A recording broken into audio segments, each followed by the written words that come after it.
Hey guys, how you doing? Welcome to Iron Man's Life. My name is Ali. Thanks so much for watching and I hope you're keeping well. So we're going to be talking about FunWhole's in this episode, and they have a theme called the Town Life theme in their modular buildings lineup. And this theme is probably the most comparable to Lego's modular building with its classic European architecture that you will see in Lego modular buildings like the Parisian restaurants or Assembly Square. I bought the Book Cafe, which you can probably see behind me, and that building there, for sure, it looks like it's come straight out of one of the side streets in Paris. But recently I bought their latest set, the Balcony Theatre, which I was really excited for. It's just over 2,500 pieces, so it's quite substantial in its piece count. But there's also a nice little tagline there FunWhole's seems to be promoting with this modular building, and that is, it is FunWhole's first multi-form modular building. Whatever the hell that means, let's find out.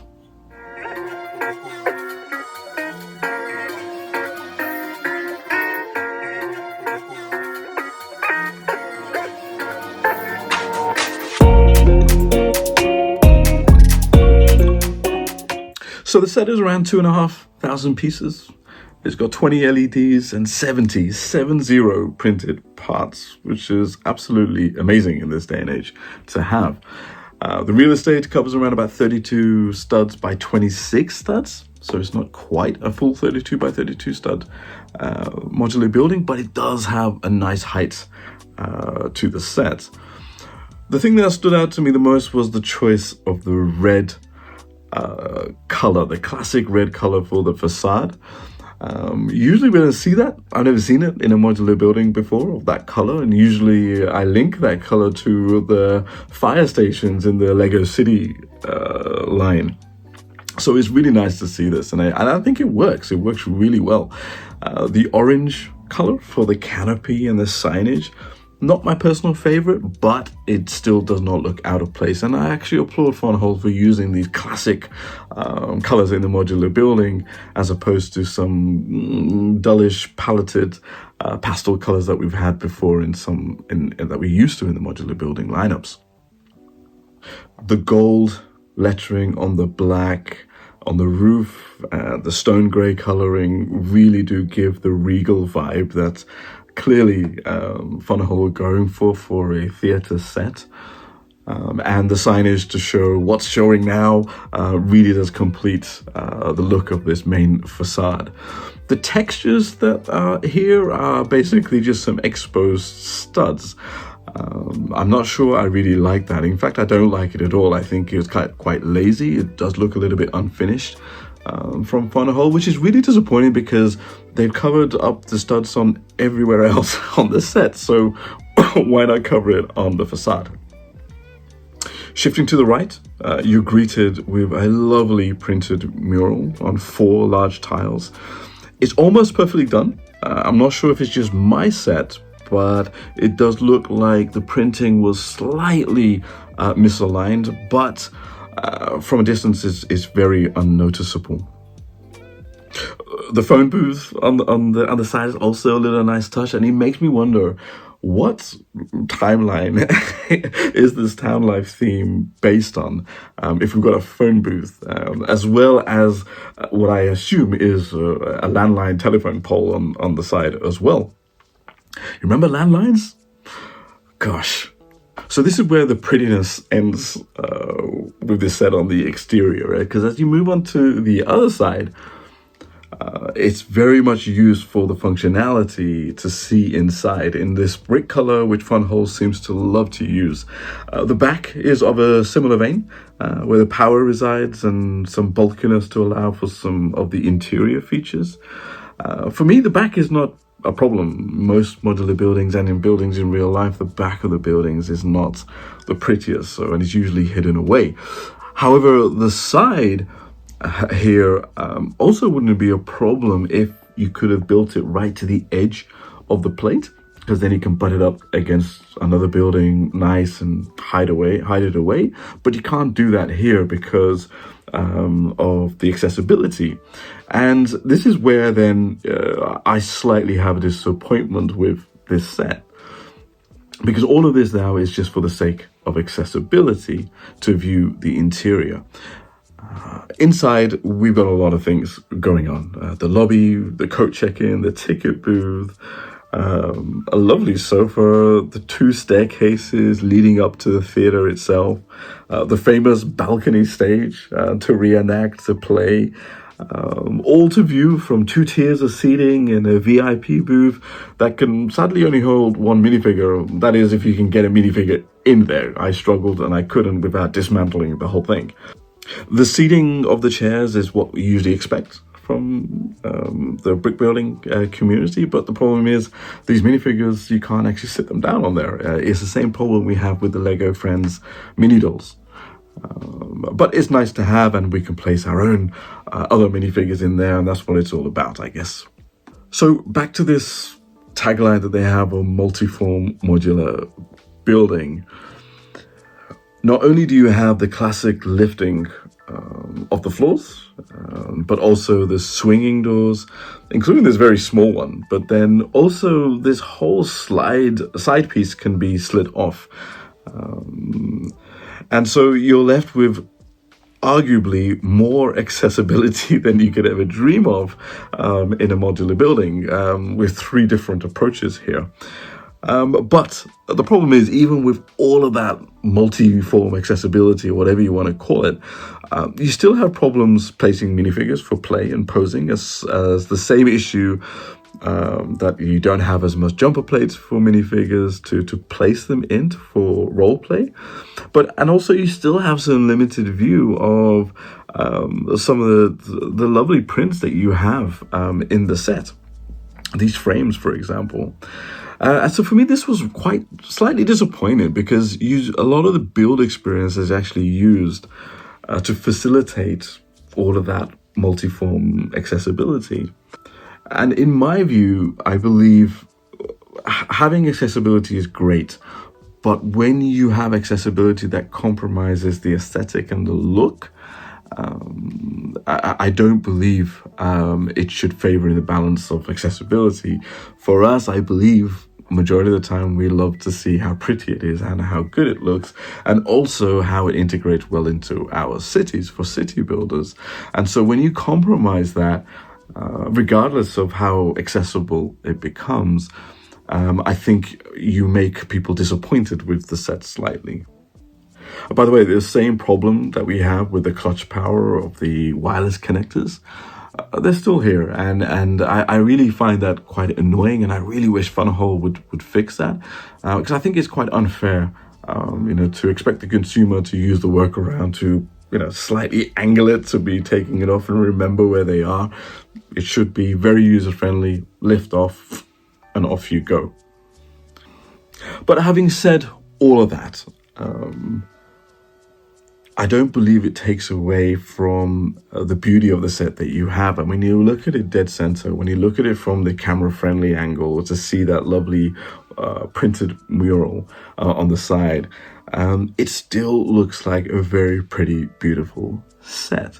And I know it's tough to do a theater setting in a modular building with the space that we've got here as well. And to be honest, you don't have any other modular buildings, from Lego that has this kind of same theme and concept. The closest that we got was actually the retired Palace Cinema set, and also an old Lego Friends play set of the theater. Both are amazing sets, by the way. I really like them. I do have them, and I think they're really fun. But if you're looking for a nice regal theater to fit and be compatible with most city layouts with their European architecture, I mean, you have this set really. It works quite well with it. But I want to raise one more point, because I really believe this was a very necessary set for us and for FunWhole. When I look at the different approaches they have for this accessibility, I think FunWhole were trying to experiment and figure out what works and what doesn't work with this accessibility issue. And it's clear, for me anyway, in my opinion, that they've kind of used what they try to do here. They learned from their mistakes and learned from it, and were able then to execute that far more elegantly in two top-tier sets in the Street Fusion theme, the record store and the skate shop. I truly believe what they did here in this balcony set, in this theater set. They took the best of it and implemented it fantastically in those sets. The lighting, as expected, with 20 LEDs and from FunWhole. Now for me, I'm in that kind of frame of mind that I expect the lighting to be awesome in every single FunWhole set. So I take it for granted, and that's kind of where I am now with FunWhole, is that, yes, I'm so happy that they provide lighting kits with their sets. And it does elevate it, and it does look great. And to be honest, I expect this high quality of standard for lighting in all of their sets now. I mean, I think they've done it, and I think they should now expect us consumers to really complain hard if it isn't anything less than perfection. And here they've come up with some great ways to highlight the set, the building with their lighting, with the strip lights and the acrylic piece here, the spotlights that we have on the signage. I mean, it works perfectly, all really well. So keep it up. And I really hope they continue and don't drop the ball on the lighting, because this, for me, is their main selling point. So the cost of this is $150, £115 UK, 2,500 pieces, 20 LEDs, 70 printed parts. That's a good deal. It really is. You know, I don't usually talk about the cost that much in my videos. I just say the price, and I assume because people can see the value. But I'm going to make a point out here. Even though, because especially on this one, because I was still slightly disappointed with this set, I have to say overall, I loved it. I think it was nice. I probably will try and figure out a way to put it in the city, but I was a little bit disappointed with this tagline of multi-form modular, and I feel as FunWhole trying to sell me something that I didn't really understand or want, especially when it compromised the aesthetic of the building. But even with all of that, to get a fully realized modular set that's accessible for $150, that's easily $100 less than what you can get from Lego. It really hits home. It's starting to hit home a lot, and this is not a one-off with FunWhole. I've got a lot of their buildings, a lot of their sets, and the value is just through the roof. And it's not just FunWhole. I mean, it's Pantasy, it's Carter. I see it, and you're starting to now see. I mean, there's this phrase, right, that we have. You're starting to see the forest through the trees, or the trees in the forest, or the forest through the trees, whatever. It is, and so I think for me personally, I guess my message is that, look, if you want a beautiful building for your city, you can't go wrong with the theater set. Especially, it's a theme and a concept that we haven't got a modular building of. And this is probably why I like FunWhole a lot. A lot of their buildings that we've got, we don't have those themes or concepts by the leading brand. So not only is their selling point the light kits, but it's also their themes and building types that we have, especially for us city builders. So I guess they don't need to utilize this tagline of multi-form modular. Forget it. It sounds very desperate for me. Let the product speak for itself, because it is a premium product. I mean, you're getting high brick quality, you're getting lights, you're getting printed parts, fully realized instructions, and I would still say it is a premium price. It's not Lego premium price, but it's still a premium price. $150 is still a lot of money to throw it down. in this day and age. I mean, in some households, that's a week's grocery bill. You know, it's a luxury item we have in this brick building hobby that we have. So 150 is still a lot of money to throw down.